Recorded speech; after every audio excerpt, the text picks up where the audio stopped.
Déluge de poussière sur la capitale burkinabé. Ouagadougou vit un sale temps dans un contexte de pandémie de coronavirus. Que faire? Comment se protéger dans une telle situation? Météorologues et infectiologues se prononcent dans ce 19h30. La course au kit solaire est engagée. Les populations veulent profiter de la réduction de 50% du coût grâce aux mesures d'accompagnement annoncées par le président du Faso. 7000 demandes en moins de 5 jours. L'ANERE, l'Agence nationale des énergies renouvelables et de l'efficacité énergétique, est débordée. À suivre également dans ce 19h30, la galère des enseignants vacataires. Pas de cours, pas de salaire. Le quotidien devient insupportable. L'espoir viendra peut-être du gouvernement. Bonsoir et merci de nous rejoindre pour ce 19h30. Vous l'avez certainement constaté ce mercredi, une neige de poussière à Ouagadougou et dans plusieurs autres localités du nord et du centre du Burkina Faso. Une nappe de poussière qui pourrait s'étendre sur l'ensemble du territoire national dans les 48 heures selon les prévisions de l'ANAM, l'Agence nationale de la météorologie. Une suspension poussiéreuse dans un contexte de maladie à coronavirus. Que faire en pareille circonstance? Comment se protéger? Nos reporters Ibrahim Kompaouri et Roméo Koïta sont allés à la rencontre de météorologues et d'infectiologues. Reportage. Voici le visage du boulevard Mouammar Kadhafi au quartier Ouagadougou en un jour ensoleillé, où il fait plutôt beau temps à Ouagadougou. Voici la même rue, ce mercredi 15 avril. Le contraste est saisissant. Le monument aux héros nationaux a disparu du paysage. La capitale burkinabé enveloppée d'une nappe de poussière, réduisant la visibilité jusqu'à moins 100 mètres. Qu'est-ce qui pourrait expliquer un phénomène si désagréable pour les usagers? L'Agence nationale de la météorologie donne des précisions. Cette nappe de poussière est venue du désert. Au niveau du désert, on a constaté une augmentation de la force des vents à ce niveau. Donc cette augmentation des forces a occasionné un soulèvement de poussière. Et ce soulèvement de poussière a formé ce que nous appelons une nappe de poussière qui s'est propagée du nord au sud. Ainsi, des pays comme le Burkina Faso, situés au cœur du Sahel, sont plus exposés à cette vague de poussière venue de l'Algérie, selon les météorologues. Le phénomène observé dans les régions du nord et du centre devrait évoluer sur le reste du pays et persister pendant 48 heures. Les populations sont invitées à se protéger et à éviter les déplacements non essentiels, car ce mauvais temps n'est pas sans conséquences, selon cet épidémiologiste. Et cette suspension poussiéreuse, effectivement, expose les populations à un certain nombre de maladies, et parmi lesquelles on a les infections des voies respiratoires, aussi bien les voies respiratoires hautes que basses, également certaines maladies infectieuses telles que la rougeole, la méningite, et ça favorise cette période d'harmattan avec cette suspension poussiéreuse, et c'est des périodes favorables à la propagation et à la transmission de ces maladies. Ce phénomène poussiéreux intervient dans un contexte de Covid-19. Raison de plus, selon ce praticien, pour les populations de rester chez elles, sauf en cas de nécessité. Car, dit-il, en respectant les mesures barrières de lutte contre le coronavirus, c'est faire d'une pierre deux coups. C'est une période très sensible et comme vous l'avez dit, nous sommes dans la période de Covid-19 où déjà beaucoup de mesures doivent être appliquées en termes de prévention. Et si ces mesures sont appliquées, ça va nous permettre de lutter et en tout cas de nous prémunir des maladies qui peuvent être dues à cette suspension poussiéreuse. Avec Covid, on dit de rester chez soi et d'éviter les déplacements inutiles, et bien se protéger et ne pas tousser, éternuer. Et sur son vis-à-vis, il faut tousser, éternuer, soit dans un mouchoir jetable ou au pli du coude. Et voilà, donc c'est des mesures de prévention de Covid. Si ces mesures sont bien appliquées, en principe, ça nous permet de nous protéger des maladies qui peuvent être engendrées par ces suspensions poussiéreuses. Si pour le coronavirus, les personnes âgées sont considérées comme les plus vulnérables, en ce qui concerne ce déluge poussiéreux, les enfants seraient les plus fragiles. Selon Dr Yameogo qui invite les parents à bien les protéger durant ces 2 jours que devrait durer ce fléau.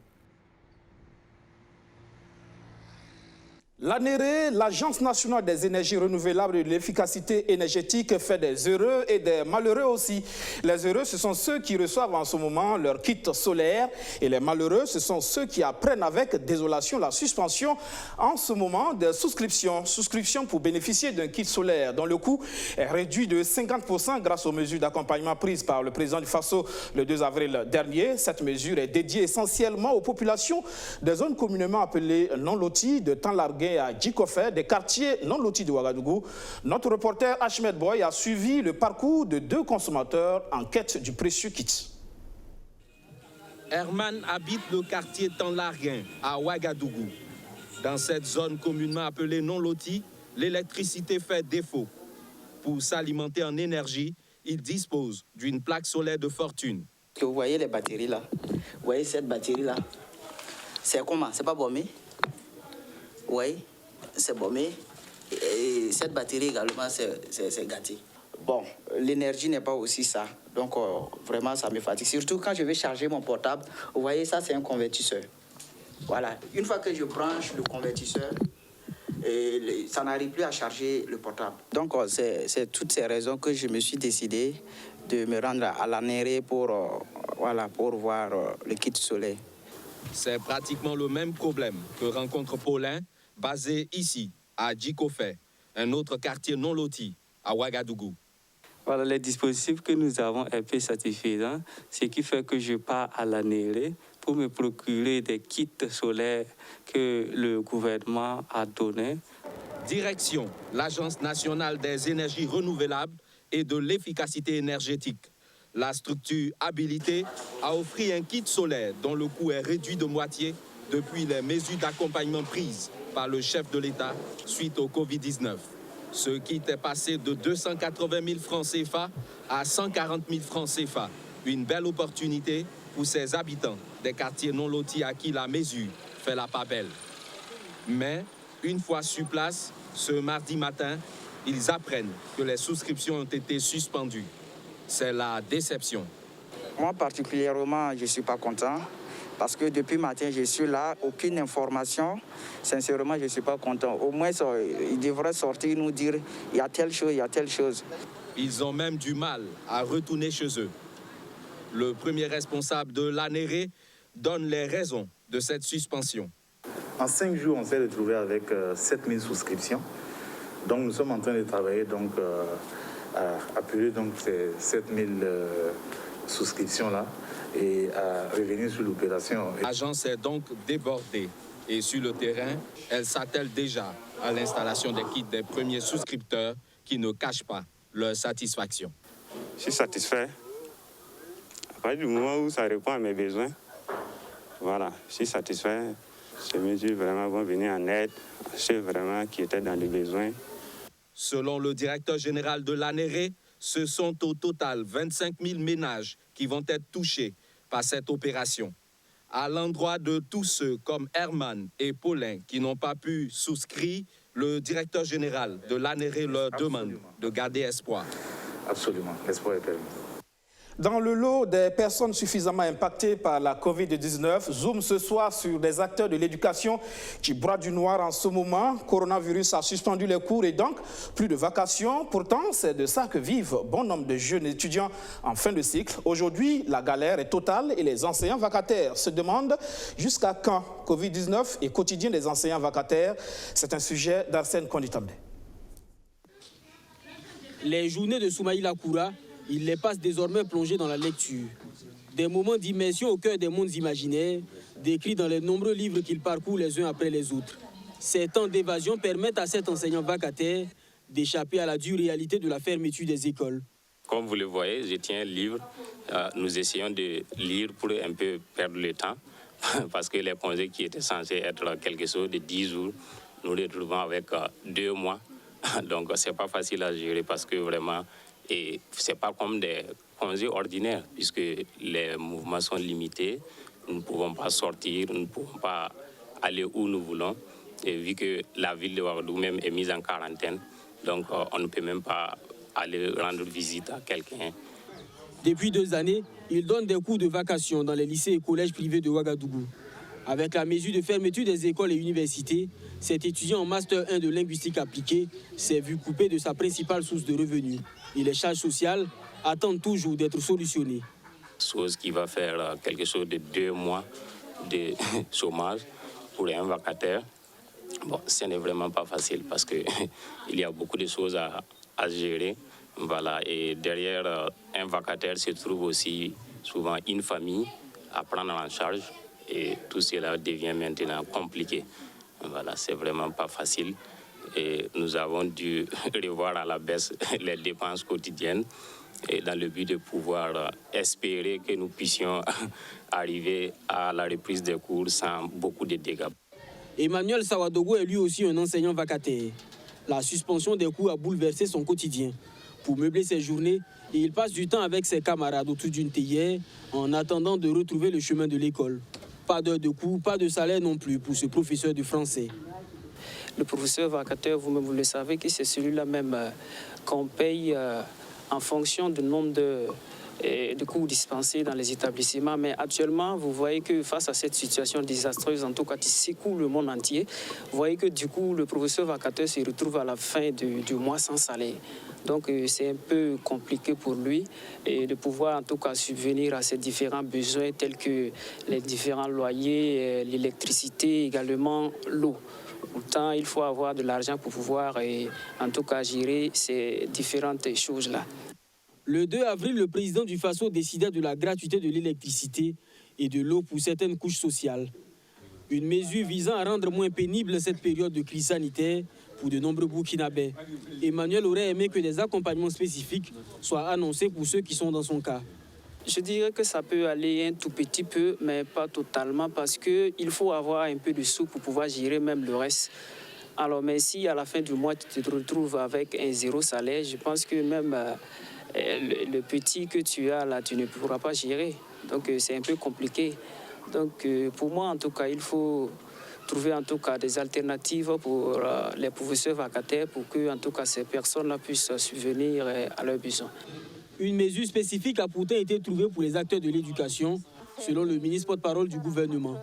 Un fonds de soutien a été mis en place par l'exécutif au profit des écoles et universités pour leur permettre de faire face aux nombreuses charges dans les salaires des enseignants.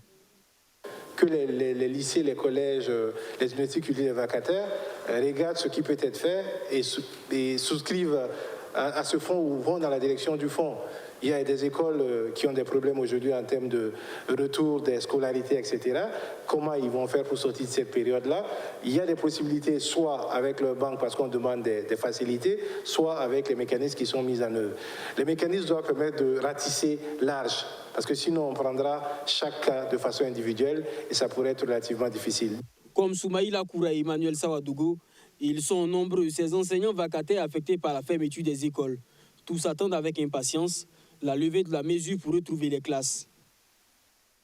Les acteurs de l'enseignement qui donnent de la voix dans l'élan de solidarité contre la pandémie, le CFPM international, le Centre de formation professionnelle, emploi et métiers a offert au ministère de la Santé du matériel d'hygiène d'une valeur de 2 millions de francs CFA. Majid Bakwa. Du matériel composé de kits de lave-mains, de gel hydroalcoolique et du savon, le tout d'une valeur de 2 millions de francs CFA.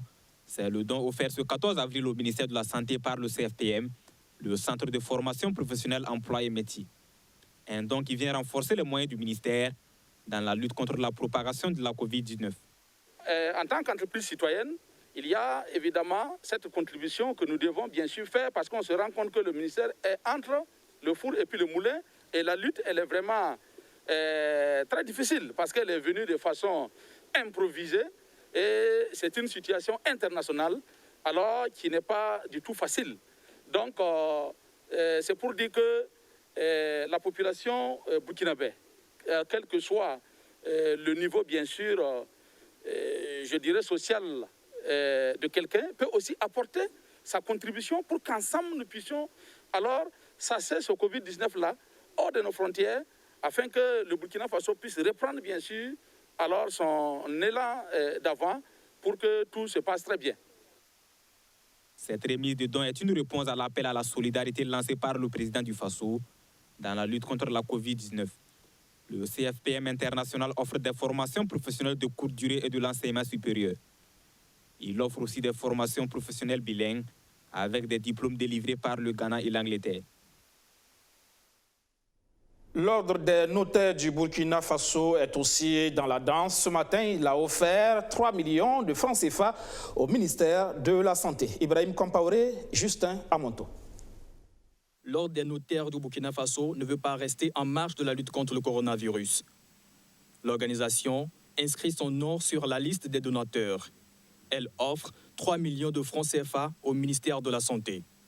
Pour le président de l'Ordre des notaires du Burkina Faso, ce geste est un symbole de solidarité. Au nom de tous les notaires du Burkina Faso, je viens apporter à nos autorités sanitaires cette modeste contribution en guise de symbole de solidarité dans la lutte contre cette maladie à Covid-19. Je tiens à remercier tous les acteurs engagés dans la lutte contre cette pandémie, et particulièrement les agents de la santé qui fournissent beaucoup de sacrifices pour endiguer ces fléaux.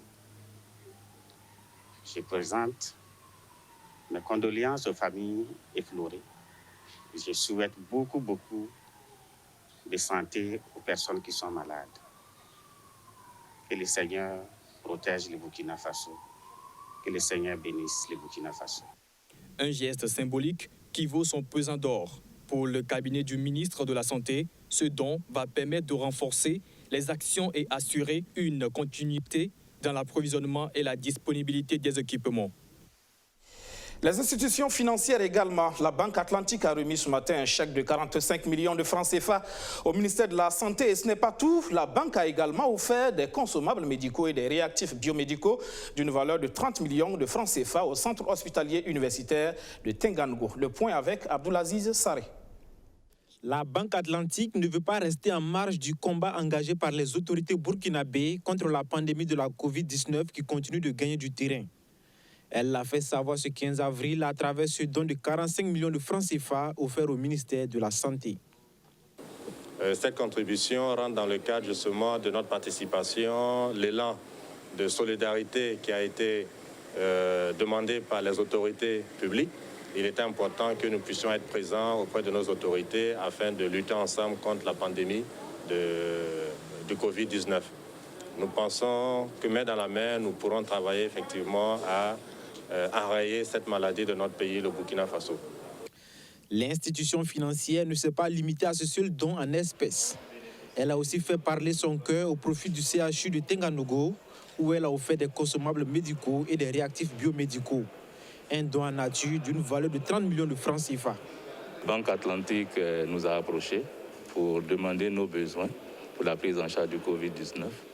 Nous leur avons envoyé ces besoins et comme vous le voyez, c'est constitué essentiellement du matériel de laboratoire, des casaques et d'un certain nombre d'équipements qui vont permettre une prise en charge immédiate des patients. Le chef de service du labo, il est là, il est très content parce qu'il avait un certain nombre de ruptures. Et heureusement, ce don vient combler ces ruptures-là et permettre la continuité dans la prise en charge des patients. En tout cas, nous sommes très heureux et nous disons merci à la Banque Atlantique. Ce sont au total 75 millions de francs CFA que la Banque Atlantique a offert au pays des hommes intègres en cette matinée du 15 avril. Cette somme représente la part du Burkina Faso dans l'enveloppe de 750 millions de francs CFA offert par la Banque centrale populaire pour lutter contre la Covid-19 dans tous les pays de présence de la Banque Atlantique. Au moment où elle a le plus besoin de financement, l'OMS, l'Organisation mondiale de la santé, devra se passer de la contribution américaine entre 400 et 500 millions de dollars par an. C'est Donald Trump qui l'a annoncé hier. Le président américain pense que l'organisation n'a pas fait assez face à la pandémie du coronavirus. L'Organisation mondiale de la santé a-t-elle apporté une réponse trop timide et trop tardive à la crise du coronavirus? Donald Trump pointe aujourd'hui les erreurs de l'agence onusienne quand le Covid-19 n'était encore que sur le territoire chinois. Car pour le président américain, l'épidémie aurait pu être endiguée si la situation avait été mieux analysée sur le terrain. En janvier, le directeur général de l'OMS, alors en déplacement en Chine, saluait la réponse de Pékin à la crise. Vous avez lancé une série de mesures de santé publique, c'est très important et nous en sommes vraiment fiers, disait-il alors. L'autre élément important, c'est l'engagement politique. Votre leadership et celui de votre gouvernement. Ce leadership contribuera à stopper le virus. Des paroles trop complaisantes aux yeux de Donald Trump qui dénonce un manque de transparence. Pour le président américain, le monde a reçu plein de fausses informations sur la transmission et la mortalité du Covid-19.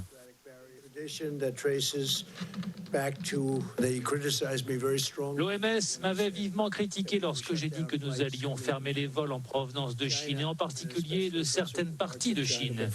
Et en Chine en général, nous avons été très critiqués. L'OMS s'est trompée à bien des égards. Elle a minimisé la menace.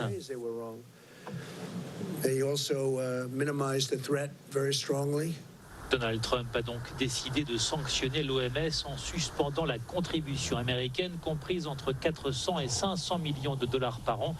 Une décision dénoncée par le chef de la diplomatie européenne, Joseph Borrell, pour qui les efforts de l'OMS sont plus que jamais nécessaires pour contribuer à contenir et à atténuer la pandémie de coronavirus.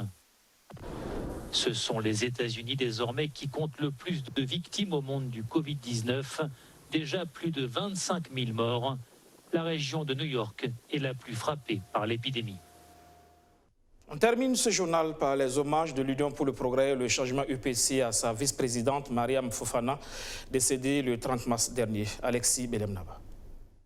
En l'espace de quelques semaines, 2 douleurs à l'UPC, l'Union pour le changement et le progrès.